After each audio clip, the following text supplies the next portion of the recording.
بداية بسم الله والصلاة والسلام على أفضل خلق سيدنا محمد رسول الله من محافظة إربد. اليوم حبينا نحفظ الببغاء.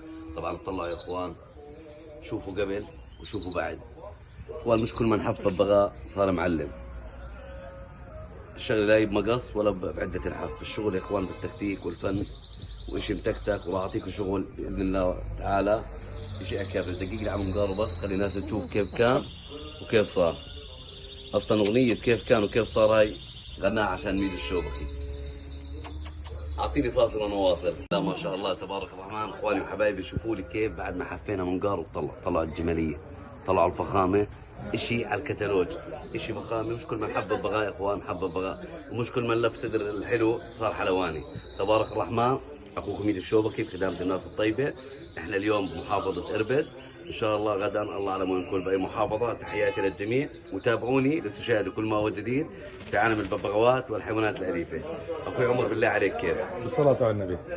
ربي يبارك لك. الله يسلم يديك يا شيء فخامه. وتحياتي للجميع، يعطيكم العافيه.